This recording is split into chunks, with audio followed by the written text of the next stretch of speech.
I have to say, just to kick our Thundercat conversation off, one of my favorite things, I fucking love when a single comes out and then there's like a hidden verse. Or there's like, especially for someone I'm excited about, but I love when there's like some sort of hidden remix or an alternate version or change or hidden verse to a song. So I was very excited to find Childish Gambino on the Steve Lacy feature. And this was a single that when it dropped, I thought was actually okay.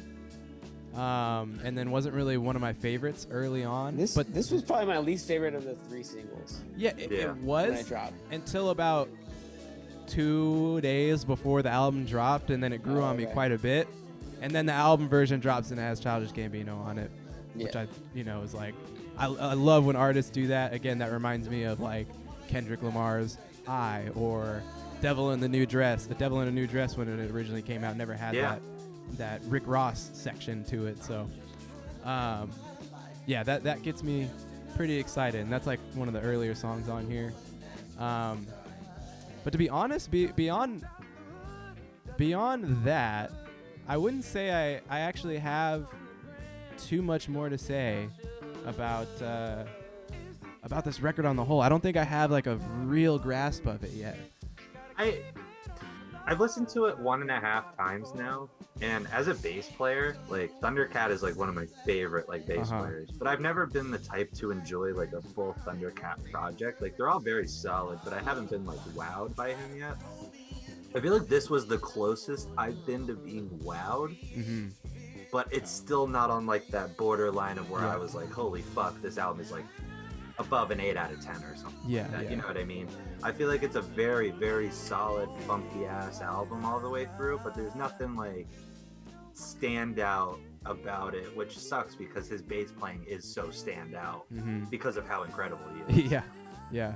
And that's one of the things that, comes to the forefront. There's those sections where he's doing kind of just like I feel like if I hear Thundercat playing a bass guitar, and I don't really know I don't really know many other bass guitarists. I don't really know that much about the bass guitar, but I know when he's playing. And there are those really flashy displays of his, of his chops on here. So that stuff is exciting. But as far as like, I don't really listen to a lot of bassists, or I don't listen to too much instrumental music. Those sections are cool for what they are, but I feel like I lack the ability to really appreciate some of what Thundercat is doing. Musically, at least with his bass guitar. But the nice thing about this record is there's a song like Dragon Ball Durag that's like and like House Sway and shit like that. Exactly. Yeah, it's like okay, there's something very face value awesome about this. This album, I saw Thundercat live when he was on tour with Anderson .Paak and like Earl Sweatshirt and stuff. I saw him at the Edgefield, and I'm like a huge Drunk fan. Drunk is like one of my, I think I put it in my top 25 of the decade or something. Like it's one of my favorite records from the last few years, and it's also like twice as long as this record. There's like a lot of like weirdo little like Tokyo, and shorter Jamil songs. Space Ride. There's some like skits, silly like goofy songs and stuff. But this album actually sounds a lot more like what a live performance from Thundercat sounds like. Because when I saw him live, he didn't even play anything off track. I think he played like Walking On By or whatever it is, the Kendrick Lamar song, and then he played the one that changes has like probably. Everybody. Yeah, he played the one about the cats. I don't remember what it's called. The meow meow meow song. Yeah.